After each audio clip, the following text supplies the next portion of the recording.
실은 제가 지난 5월 초 박 대통령 가까이 뜻을 받들어 평양에 갔다 왔습니다. 1972년 여름 한반도 전역에 퍼진 놀라운 소식. 서울과 평양에서 동시에 발표한 성명서. 그 이름은 7.4 남북 공동성명이었습니다.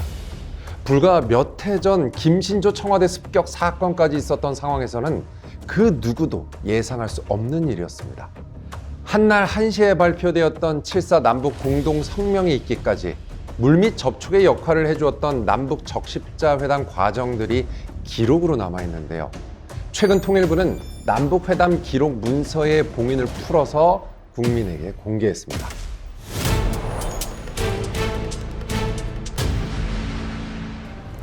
예, 1970년대 초반부터 남북 대화가 시작됐습니다. 지금 거의 55년이 흘렀습니다. 그동안에 남북 회담이 667회, 남북 합의서가 체결된 것만 해도 258건입니다. 이렇게 방대한 기록이 지금 생산이 되어 있습니다. 기록을 좀 잘 정리해야 되겠다. 그리고 나서 그 기록을 통해서 우리 정책의 투명성을 좀 제고시켜야 되겠다. 이런 배경에서 남북 회담 문서를 공개하게 된 것입니다.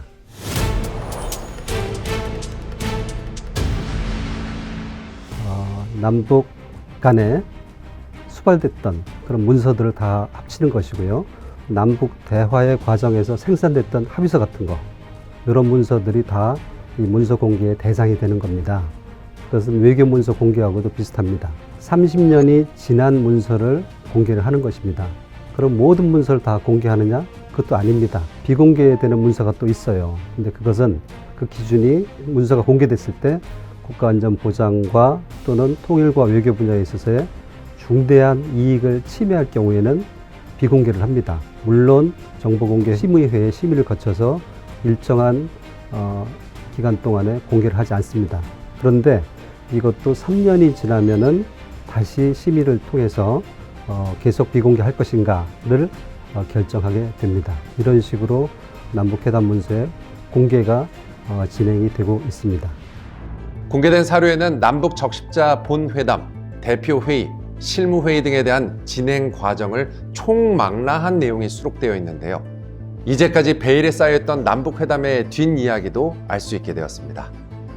남북 첫 접촉이 어떻게 이루어졌는지, 역사적인 7.4 남북 공동성명은 어떻게 성사되었는지 협상의 뒷이야기를 지금부터 사료를 통해 따라가 보도록 하겠습니다. 1972년 5월 2일 평양, 중앙정보부장 이후락은 비밀리에 평양에 도착했습니다. 그리고 북한 노동당 조직 지도부장 김영주, 김일성 주석의 친동생이 그를 맞이했습니다. 당시 회담은 극비에 붙여졌습니다. 이후락과 김영주는 서로를 신중히 관찰하며 첫 악수를 나누었습니다. 그날의 대화는 통일을 향한 첫 걸음이자 동시에 서로의 체제를 시험하는 신경전이었습니다.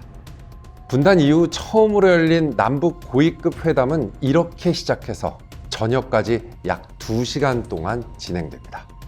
이후락이 평양에 도착하기 전 북한이 한 장의 문서를 전달했습니다. 바로 신변 보장 각서였습니다. 국가를 대표하여 참석하는 고위급 회담에서 신변 보장 각서까지 등장한다는 것은 분단 4반세기 만에 하는 방문인 만큼 당시 남북 관계가 얼마나 긴장감이 팽팽했는지 말해주는 문건이라고 볼 수 있습니다. 그만큼 이 회담은 전례 없는 모험이었으며 그들이 얼마나 큰 위험을 감수하며 통일의 첫 걸음을 내딛었는지 알 수 있습니다. 분단 이후 4반세기 만에 이루어진 첫 고위급 회담. 회담은 긴장과 경계 속에서도 솔직한 내용으로 이어졌습니다. 우리는 외세의 간섭 없이 민족끼리 통일하려 합니다. 라고 말한 북한의 김영주 이야기에 이후락은 그 점은 남과 북 모두의 염원입니다. 라고 화답하며 본격적인 대화를 펼쳐나갔습니다. 짧은 문장이지만 4반세기의 단절을 깨는 시작이었습니다. 공식 기록에 따르면 양측 모두 통일 의지를 확인하며 대화를 시작했다고 전해집니다. 하지만 의견은 쉽게 일치하지 않았습니다. 서로의 접근 방식과 우선순위가 충돌하면서 대화는 여러 차례 격렬하게 부딪혔습니다. 그들은 서로 충돌하고 경계하면서도 통일을 향해 대화하고 있었습니다. 결국 합의한 한 가지, 직접 만나 계속 대화하자. 이후락은 귀국 직전 김일성을 단독 면담했고 통일 논의의 밑그림이 그려지기 시작했습니다. 이것이 7.4 남북 공동성명의 씨앗이 됩니다. 평양회담 후 한 달 뒤 5월 29일, 이번엔 북한이 움직였습니다. 김영주를 대신해 박성철 부수상을 단장으로 한 북한 대표단이 비밀리에 서울을 방문했습니다. 북한 최고위급 인사의 첫 서울 방문이었습니다. 박성철은 이런저런 오해점들이 있기는 하지만 이제 우리는 외세의 간섭 없이 민족 문제를 자주적으로 해결할 수 있고 제도와 신념의 차이를 초월하여 민족의 대단결을 도모할 수 있으며 전쟁이 없이 평화적으로 통일할 수 있다는 결론에 도달했다라고 강조했습니다. 이날 회담에서 박성철 부수상은 평양회담을 진전시키기 위한 상설적 협의기구 설립, 남북 정상회담, 공동성명 발표 등을 공식 제안했습니다. 이렇게 양측은 남북 고위급 비밀 접촉에서 합의한 내용을 바탕으로 남북관계 개선의 큰 틀에 합의하고 동시 발표를 약속했습니다. 1972년 7월 4일 오전 10시 서울과 평양의 라디오에서 동시에 발표된 역사적 메시지, 자주, 평화, 민족 대단결. 외세의 간섭 없이, 무력 없이 하나의 민족으로 통일을 이루자는 약속. 이 세 가지 원칙은 이후 모든 남북 합의의 기본이 되었습니다. 그날만큼은 분단선 너머에서도 같은 말이 울려 퍼졌습니다. 첫째, 통일은 외세에 의존하거나 외세의 간섭을 받음이 없이 자주적으로 해결하여야 한다. 둘째, 통일은 서로 상대방을 반대하는 무력 행사에 의거하지 않고 평화적 방법으로 실현하여야 한다. 셋째, 사상과 이념, 제도의 차이를 초월하여 우선 하나의 민족으로서 민족적 대단결을 도모하여야 한다.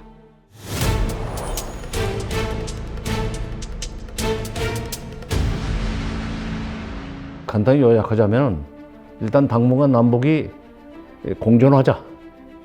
서로 적대행위 하지 말고 서로 공존 좀 하자 하는 그런 약속이었었습니다. 물론 그러기 전에 71년부터 시작됐던 남북 적시자 회담을 통해서 상호 탐색이 끝난 연후에 남한 경제도 지금 발전 중에 있고 북한 경제도 지금 조금은 나빠지고 있지만 그런 대로 뭐 균형을 잡았다고 생각하고 그런 조건에서 당분간 공존하자는 그런 약속이었었습니다.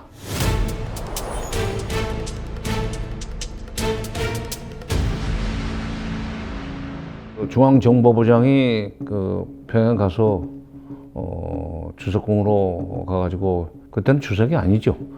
수상이었었습니다. 김일성을 만나고 최고 권력자지만 그다음에 또 북쪽에서는 박성철이 원래는 김일성의 친동생인 김영주가 7.4 공동성명의 서명 당사자로 돼 있었는데 김영주가 건강이 안 좋은 관계로 남쪽에 내려올 때는 외교 쪽에서 쭉 경력을 쌓은 박성철 씨가 내려왔었죠.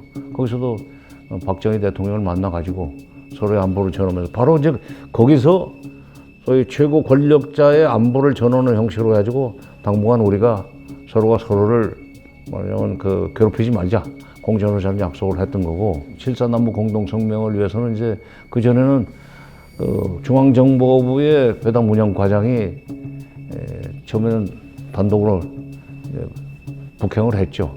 007 가방 하나 들고 가서 실무적으로 기반을 조성하고 그러고 이제 중앙정보부장을 모시고 갔고 그쪽에서 박성철 씨가 이제 내려오고 그런 식으로 해가지고 7.4 공동성명을 발표하게 됐습니다. 1972년 7월 4일, 그로부터 50년이 지난 뒤 통일부는 남북회담 관련 비밀 문서를 공개했습니다. 그 안에는 분단 후 최초의 남북 당국 간 합의인 7.4 남북 공동성명의 도출을 둘러싼 막전 막후가 담겨 있습니다. 반세기가 지난 지금 우리는 그날의 문서 속에서 새로운 사실을 읽습니다. 7.4 남북 공동성명은 대결의 시대에 대화의 가능성을 처음 보여준 문서였으며 한반도 평화와 통일의 기본 원칙을 제시한 역사적 이정표로 평가받고 있습니다. 반세기 전 꿈꿨던 통일을 향한 그 길은 여전히 진행 중입니다. 그리고 그 길 앞에 우리가 서 있습니다. 역사가 그들을 기록했다면 이제는 우리가 미래를 향해 문을 열고 평화의 길로 나아갈 차례입니다.